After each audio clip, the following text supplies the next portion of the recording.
do not. I'm going to apologize ahead of time for talking too fast. Stop me at any point and ask me to repeat myself if I go too fast. As usual, we have more stuff to talk about than we have time. So, go ahead. So, the keynote was a great introduction because he really talked a lot about holistic education and thinking about the student as a whole person. And actually, that's what we decided to do when we took another look at our new faculty seminar at Bronx Community College. Prior to this year, the new faculty seminar was basically an orientation. Once a month, you went to a room, you got a whole bunch of flyers, you met a couple people from the college, and that was pretty much it. It was kind of like an orientation to a job, but it really didn't look at the instructor as an entire person or think about their career at the college. And so we basically took a complete rethink and we redid how we're doing new faculty seminars.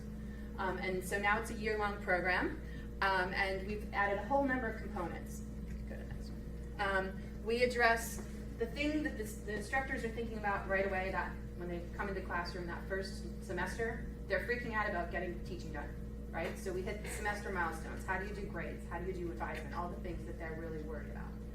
We also address career expectations. So we ask them to think about their whole career.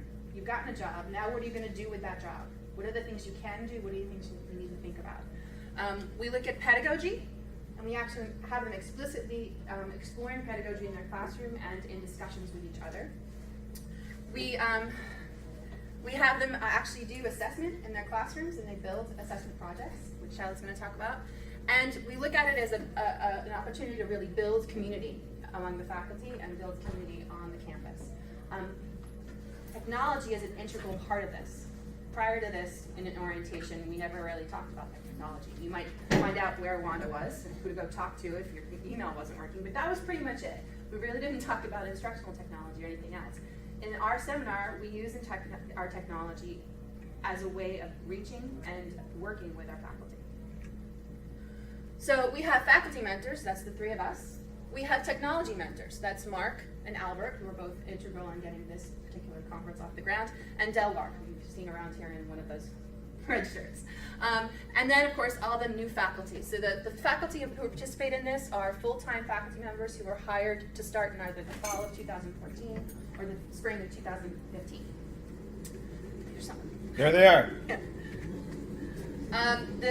The timeline, it's now a year-long workshop. So we have 3-hour workshops once a month in the fall. There's a 3-day workshop in January, and then again 4 3-hour workshops in the spring. And the faculty are compensated with reassigned time in the spring for participating, because we now demand a lot more of them than used to happen in the old kind of orientation model. And so what we ask them to do, first of all, they have to show up, that's attendance. And then in the fall, we ask them to do small things, short assignments, blog posts, that sort of stuff, because the chairpersons basically told us we weren't allowed to overload them in the fall, which was actually a very good idea. And what that allowed us to do is give them a more in-depth workshop in January. And in that case, we're getting them to think a lot more and a lot more interactive work. We're also making sure they're all ready to put in their reappointment papers, because that's when they're all due. And then in the spring, again, attendance, but we have 3 separate things they're each required to submit. This Friday is when they're doing this. So they have to have a career plan, they're actually creating e-portfolio for their teaching, and they're actually doing a classroom assessment project, and their results should be at the end of May. When it comes to technology, in the workshops, we actively use Blackboard and e-portfolio. So we use Blackboard as a learning management system. All the materials we provide to them, we provide through Blackboard. All communication goes through Blackboard. We let them keep track of their progress through Blackboard the way you would in any sort of classroom. And so really the idea here is to have the instructor, the faculty members, experience what it's like to be a teacher using the technology they will be using with their students. And so that's how we teach, that's how we run these workshops, and that's how we use Blackboard in that setting. In addition, they're given an introduction to portfolio, and they're using a portfolio to build their own portfolios. And so again, they're using another very heavily used instructional technology in a way that hopefully they will then have their students be using in the future. And there's also there's a group e-portfolio that they all will reflect, especially in the first semester and going into January.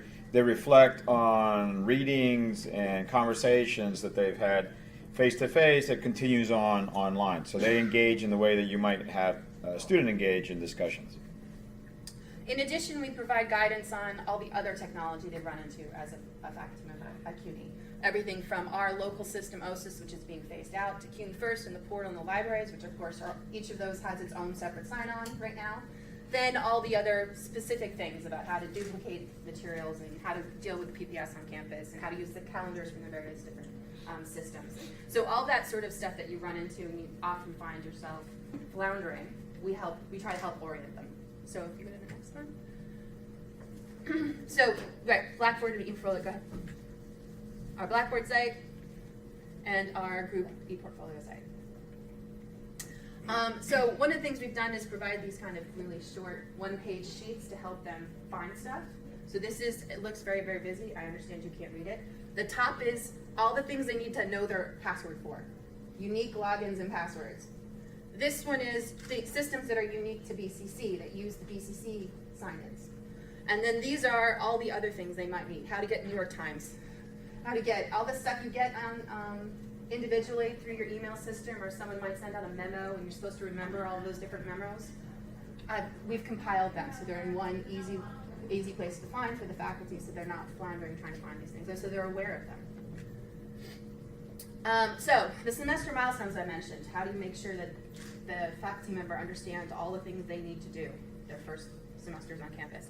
We address everything from commencement attendance and how to file the various types of grades to making sure they understand this process of reappointment and when everything is due. Advisement, course withdrawals, and so our job as mentors is to help make sure they know the dates and remind them when important dates are coming up. Know the resources they can use and where they're located, both the people and the technology resources. Provide guidance and then those reminders throughout the semester.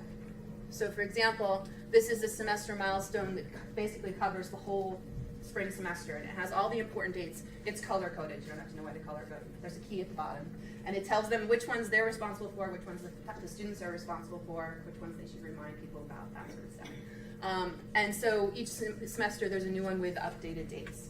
We also teach them how to use the calendar system. So for example, BCC's calendar is pretty much only shows up the week before classes, whereas of course CUNY has a year and a half to 2 years in advance. So at least you can look ahead at the CUNY calendar to figure out when you're going to have like spring break and next spring, right? And so all that. And then this is another one specifically on how to do academic progress reports and midterm grades at BCC. I'm also responsible for the career piece, so career planning. That's kind of my bailiwick for the mentors. And so we wanted our faculty members to come in and instead of only thinking about the next emergency or the next thing they have to do in class that semester, start thinking in terms of long term. What do I want to do as a faculty member on this campus? Who do I need to talk to? How do I make connections with other faculty members both in my department and outside of my department? And so we get them started thinking about that right away. And so we address career planning, all the teaching they're doing, how do you document it so that you can include that in your papers? How to navigate that particular process, what to expect, who to talk to, what the various committees are, they're going to be voting on them, that sort of thing. How to conduct scholarship and all the resources that are available for them for scholarship. How our campus is organized. Who are all those people in those various departments, and who do you need to talk to if you need to get something done, and which vice president is responsible for which other thing. How governance works, and then of course all the things you can do as a faculty member, because we're hired to be instructors, and even at a community colleges, many of us are not trained in teaching. We're trained in subject matter, how to do research in our discipline. There are a number of people, especially at community college, who also have educational training, but a lot of people don't. The other thing we often do as faculty members that we never talk about is management. Leadership and management skills, which nobody is trained in except for a few people over in business. And we never talk about that, but there are all these roles you can have as a faculty member that involve those skills. And so if you want to be chair someday, shouldn't you know what skills are necessary to do it well and how to get those skills? And so those are some things we talk about as well with this group.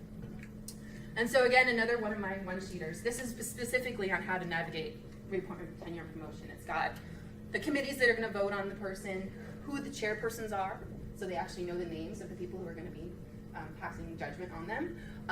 The actual detailed process, all the copies of things they've got us hand in. And then at the bottom, references. How to get to the governance plan for the college, how to get to the bylaws, all the information. Where did this information come from? So they have the primary sources they can go back to. So that's my piece. So next is going to be pedagogy, and Jordi's going to take over from here. So, yes, and what Laura was saying earlier about trying to integrate all of these elements into one approach has been very important to us from the very beginning. The three of us do slightly different things, career, pedagogy, and assessment, but we've seen it from the very beginning as an integrated process so that the faculty don't look at it as separate blocks, but rather the blocks that come together. So what is it that we really try to concentrate on the pedagogical side? We try to actually bring our new faculty up to speed very quickly on the realities of our students. A lot of them are lacking academic skills. They're not prepared to be college students. Those of us that teach in the Bronx, right, we all know these tend to be issues, the realities of our students when they come on campus.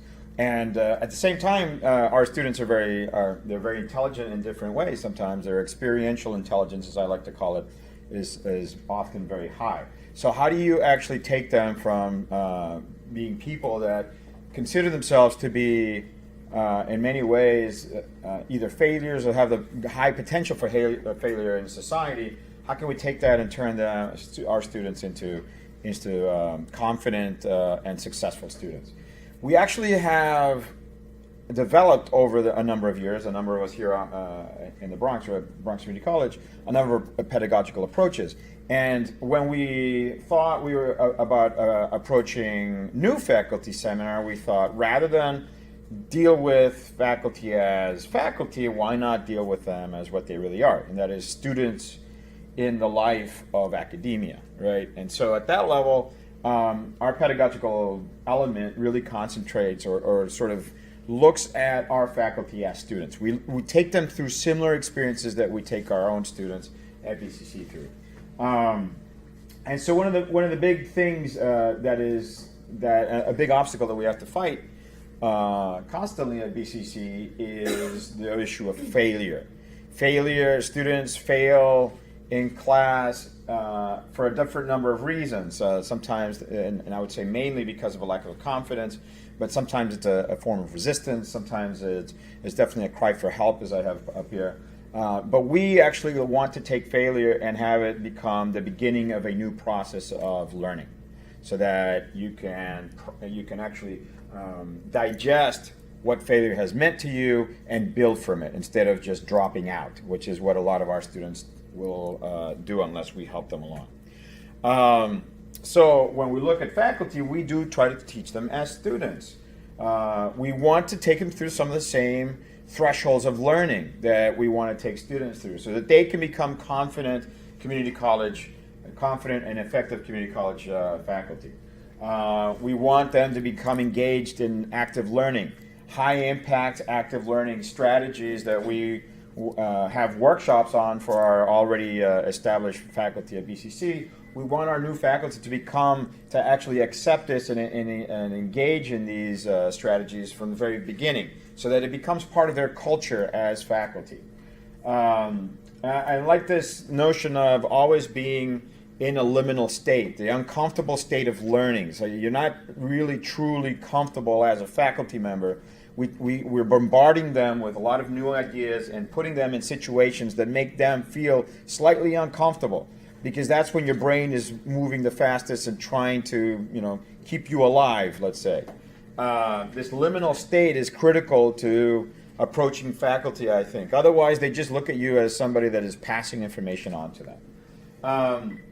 And so we want to develop faculty that are their approach to teaching and learning involves a great deal the metacognitive process of actually coming to understand what they're doing. They're not just passing on content or addressing disciplinary specific content, but they're actually engaging students in how to learn to think and recognize how they're thinking, so that sort of metacognitive element becomes a mainstay of how they approach their education. So if we can get faculty to think that way, then we can actually get students more easily involved in their courses that way. ePortfolio and Blackboard are the technologies we use, and we use it in a very active way. Blackboard is very good for delivering content in many ways and also engaging in discussions. What we do with ePortfolio is engage much more of the aesthetic element of the pedagogy combined with the interactive. Here you have an example of a page of our new faculty seminar ePortfolio where you have, see the new faculty are listed on the side here. We engage them in assignments that we could use in a classroom. We actually have them do these assignments to see themselves as students and engage in what you're looking at here is the development of a digital persona or image of oneself. And after they read and engage text that we've given them, they then reflect on the ePortfolio together. So they're reading each other's work and reflecting on it. It's surprising. I mean, it sounds kind of silly, but it's surprising how impressed they become with this crazy idea of reflecting and sharing ideas. It's something that a lot of us have read about, but to engage in it as faculty, as if we were students, I think is really empowering. So what is it that we want? We want faculty to become to have the confidence to feel that everything that they do in class is theirs, that they have been the authors behind the sort of the pedagogical approach that they end up choosing. That their discipline can be brought together with a lot of the more progressive pedagogical approaches. That they are the owners of what they do. That this is not just something that is expected of them by their department or by their discipline. That leads to a level of pride, a development of a sense of community, because here we have 24 new faculty and they're from different disciplines and they're all sharing different notions together on how to approach their teaching. And the fact that they then communicate that with each other. So on the one hand, we're using technology to have them share different reactions to pedagogical approaches, develop their own approach, and then by sharing it, they create a new community of new faculty on campus, changing radically what we've had up to this point. So here are examples of new faculty that are presenting themselves to each other. We had them do this little exercise where they had to quickly come up with catchy phrases. This is one of my favorites here. This is a throwback to what we saw in the talk earlier. And so now I hand it over to Shyla. Hi. So I'm going to show you what we did with classroom assessment. When we think about assessment, we think that we should, do some things that we can please, the college or middle states or something like that. But we wanted to show them how assessment can be meaningful. And not doing course assessment or program assessment, it is assessment begins at home. It's assessment that you do in your classroom. You try something new. We all try new strategies in class, but we don't always document how the students reacted to it or what the student performance was. I mean, we teach something good, we come out and say, that went really well. I tried this, the students loved it.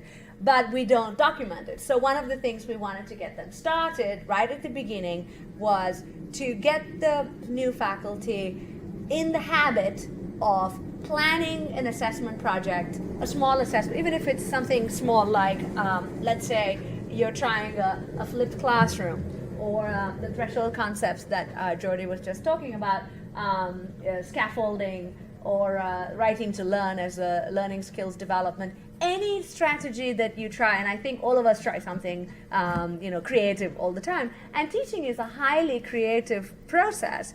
But if you were to document the reactions and the student perceptions and performance data, it might actually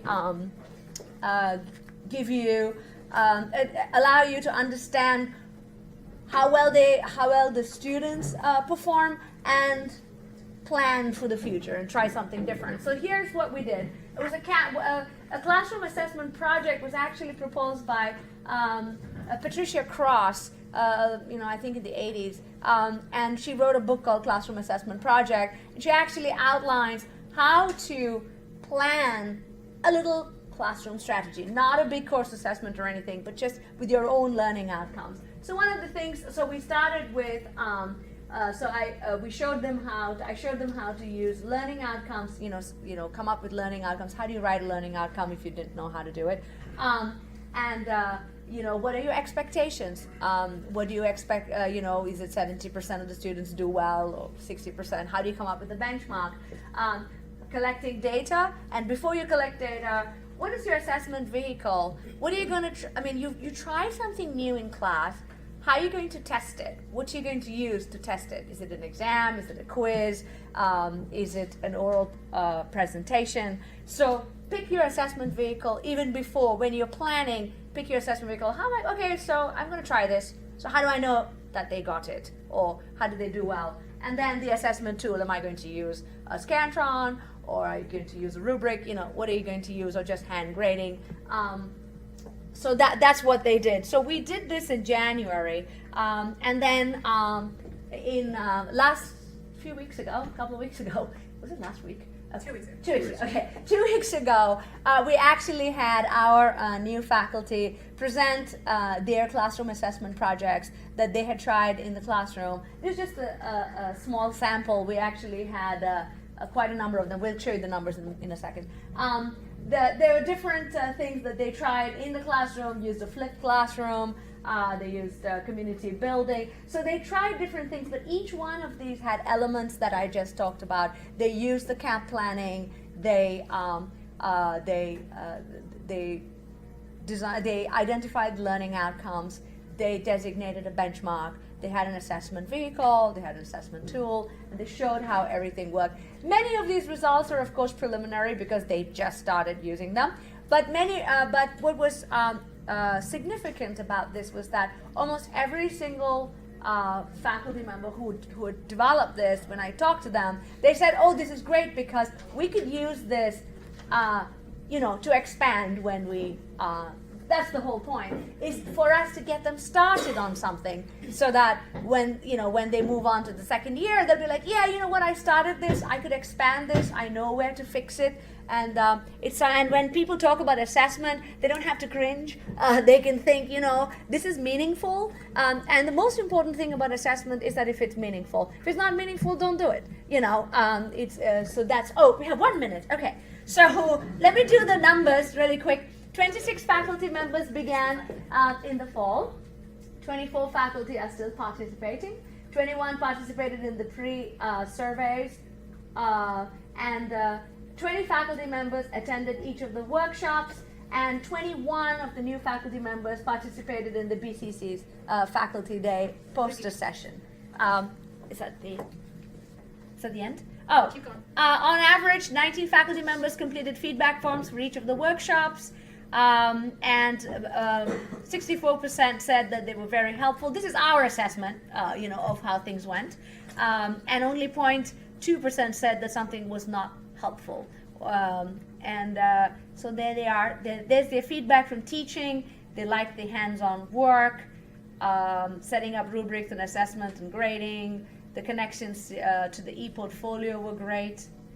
And here are some of their responses. And if you give us Go just ahead. 30 more seconds, keep going through these. This is the interesting thing, the personal development of the faculty. The other one was about the courses, what they were integrating. But this is what we really wanted to get at, is the development of the whole, the faculty member as a whole. That all these different elements came together and made the faculty member feel like they were part of this larger college community, but that they themselves could have an influence and impact on the way that the college was going to proceed, or move forward. And in fact, all of our new faculty participated in our recent new faculty. Faculty Days is like a little conference that we have for all of our faculty on campus. All of them participated in it right out of the gate, first year on campus, and it got them noticed by the rest of the college community in a very positive way. Thank you very much. Thank you.